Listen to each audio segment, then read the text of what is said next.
Welcome to my weeding tip video. In most of my videos, you will see these tools. Very common Cricut weeding tool and these mini pointed Revlon tweezers. I love these tweezers. They are great for your personal use, but also crafts. They come in a 2-pack like this, little leather case. I mainly use the pointed ones. Slanted ones are good too, but the pointed ones are my favorite, and they come in cute little patterns. I have these linked in my Amazon bio under my favorites.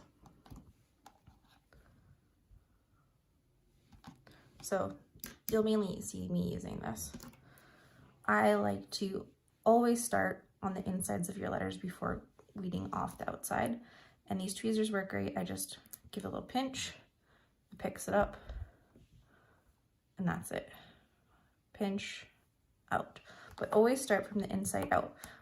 If you take off all the outside and then you go do the center of the O, this has more tendency to slip and not be in the correct spot that you want it. Also, this tool, I like to kind of stab and pull. Other tools I sometimes use is this Cricut weeding tool with this little hook on it, or sometimes just this kind of straight one. You can kind of just stab and get it. But I kind of love these mini tweezers. I feel like they're just easier to use if they're small too. I almost wish that these Cricut tools came in a mini version.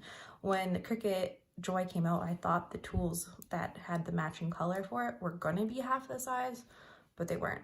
But I think they'd be awesome half the size. And then lots of times you can also lose the dot of your eye. So what I like to do for that, so I like to start mine, I stab it and kind of get it in. Then I can start to peel away.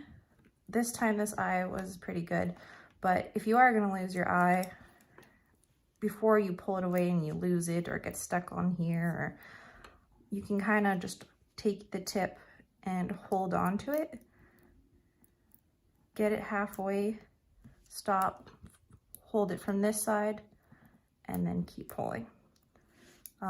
Sometimes you have to use that technique, especially when it's really small and it maybe didn't cut it perfectly, and you kind of have to hold it down to let the vinyl kind of rip away to get free.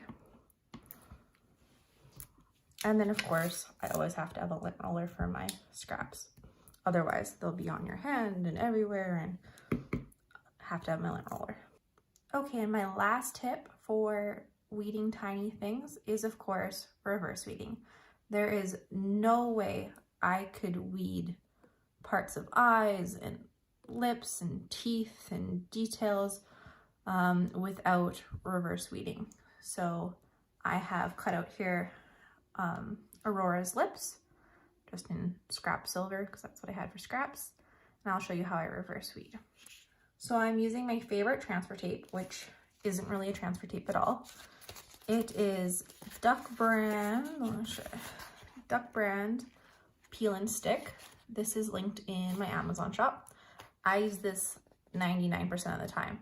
The only time I don't use it is if I'm using glitter vinyl and I have to use Strong Bond. But other than that, I'm probably using this. So I'm just gonna cut off a little piece here. Got the piece.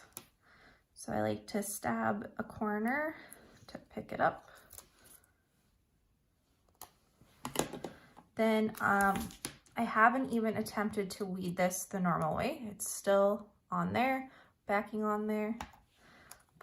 Take my transfer tape and cover and press on the parts that I want to come up. Stuck to my thing. Okay, now that I've pressed those pieces,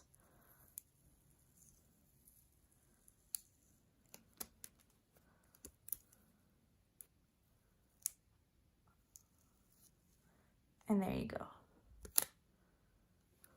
So now you have your pieces on your tape, and if they're the right color, you'll be ready to put them down your project.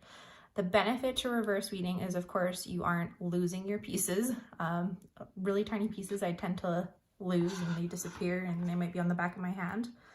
And by keeping it in this perfect spot that the lips are supposed to be, helps your project overall, because if everything is slightly off, that's eventually going to tell in the overall project. So definitely recommend reverse weeding. It's pretty hard to do some pieces if I wasn't doing that. Like, look at that dot in there.